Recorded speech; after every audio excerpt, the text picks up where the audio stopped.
Eu era apenas o banco da minha família, até descobrir o segredo sombrio do filho de ouro.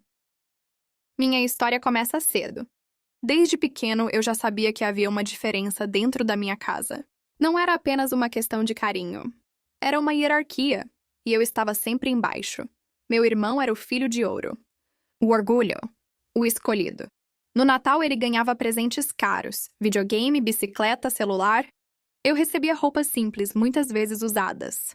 Lembro de um aniversário em que ganhei uma bola de futebol.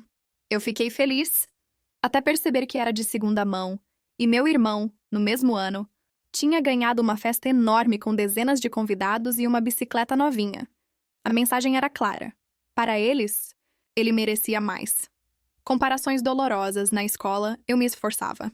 Tirava notas altas. Meus pais respondiam com frieza: é sua obrigação. Meu irmão, por outro lado, trazia notas medianas. E mesmo assim, havia festa, elogios, orgulho estampado. Eu lembro de um dia em que minha professora elogiou um trabalho meu na frente da sala. Corri para casa animado, mostrei para minha mãe. Ela apenas disse: muito bom, agora vai ajudar seu irmão com a tarefa dele, porque ele tem dificuldade e você é mais inteligente. Não havia espaço para comemorar minhas vitórias. Elas eram apenas combustível para alimentar o brilho dele. Se ao menos ele fosse humilde.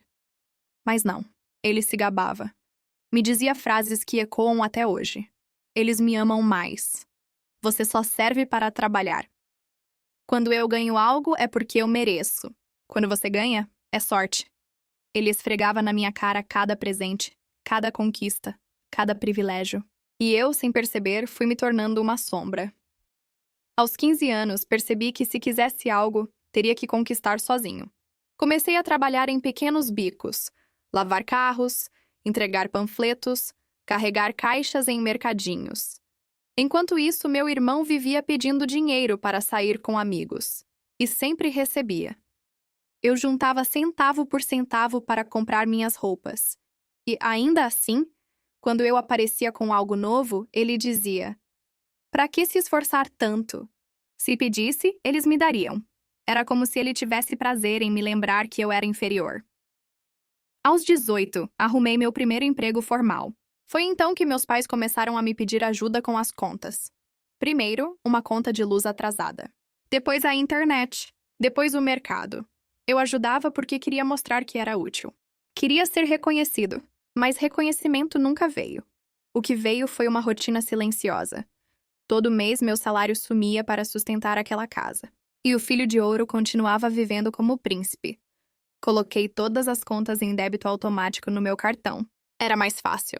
E foi nesse momento que me transformei oficialmente, de filho invisível para banco oficial da família. Até que um dia cheguei do trabalho e encontrei uma TV enorme na sala.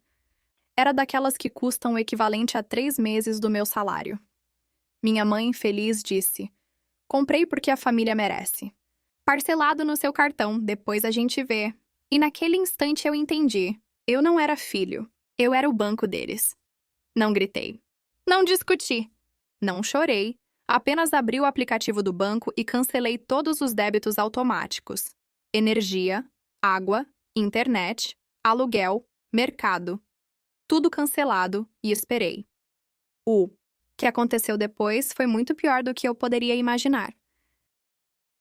Nos primeiros dias após eu cancelar os débitos automáticos, nada parecia ter mudado.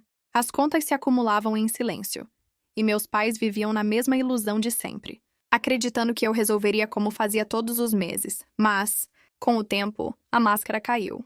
No primeiro mês, começaram os avisos de atraso. No segundo, os juros já se acumulavam e os avisos ficaram mais agressivos. No terceiro, a energia foi cortada. Naquela noite, lembro de ouvir meu irmão gritar de ódio no escuro. Ele berrava porque não podia jogar videogame, não podia carregar o celular, não podia postar nas redes sociais. Foi a primeira vez que vi o filho de ouro sentir o gosto da realidade. Pouco depois, a internet também foi cortada. E para ele, aquilo foi pior do que perder a luz. Sem internet, ele não era ninguém. Sem os likes, sem os amigos online, sem a exibição constante, ele parecia vazio. Enquanto isso, meus pais começaram a perder o controle. Minha mãe entrou em pânico quando o mercado deixou de entregar fiado. depois de anos confiando que as contas seriam pagas. Lembro dela discutindo com o entregador na porta, implorando para levar as compras, enquanto ele dizia: só quando pagarem o que devem. Meu pai, que sempre bancava o tom autoritário, também começou a se desfazer. Apareceram cobranças de empréstimos que ele tinha feito em segredo. Eu só descobri porque ouvi uma ligação dele gritando com o gerente do banco. Sem dinheiro, sem crédito, sem fiado. A casa que antes vivia cheia de excessos começou a desmoronar. Foi aí que meus pais vieram atrás de mim.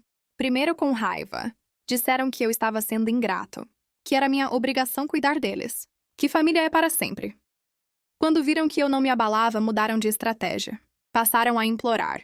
Minha mãe chorava, dizendo que estava arrependida, que reconhecia meu valor, que sem mim não eram nada. Mas havia algo no tom dela que me deixava frio. Não era arrependimento verdadeiro, era medo. Medo de perder o conforto que eu proporcionava. E o pior estava acontecendo com meu irmão. Acostumado a ter tudo, ele não sabia viver sem privilégios. Sem carro abastecido, passou a depender de caronas. Sem dinheiro no bolso, começou a faltar nas saídas com os amigos. Aos poucos, os mesmos amigos que o bajulavam se afastaram. Ele, que antes se gabava de ser o centro das atenções, agora ficava trancado no quarto, revoltado. Começou a me culpar por tudo. Mandava mensagens dizendo que eu tinha arruinado a vida dele. Chegou a dizer que eu tinha inveja dele desde pequeno e que minha vingança era patética. Mas para mim, aquilo era só a máscara caindo. Pela primeira vez, ele provava do gosto que eu sempre tive. O gosto de ser invisível.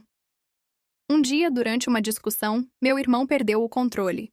Olhou para mim com ódio nos olhos e disse: você só nasceu porque eles precisavam de alguém para cuidar de mim. Você nunca foi o filho amado. Você só serve para pagar as contas. Eu gelei. Olhei para meus pais esperando uma negação, isso não é verdade. Mas eles ficaram em silêncio. E naquele silêncio encontrei a resposta. A verdade que eu sempre temi, agora estava confirmada. Naquela noite, arrumei minhas coisas em silêncio. Coloquei roupas em uma mala pequena, peguei meus documentos e saí do quarto que nunca tinha sido realmente meu. Na mesa da sala, deixei apenas um bilhete. Vocês sempre tiveram um filho de ouro. Agora é ele que cuide de vocês. Boa sorte. E fui embora. Mudei de cidade. Aluguei um pequeno apartamento. Recomecei. Meses depois, minha mãe me mandou uma mensagem longa, cheia de arrependimentos. A casa havia sido tomada pelo banco. Meu irmão desempregado não conseguia manter nada sozinho.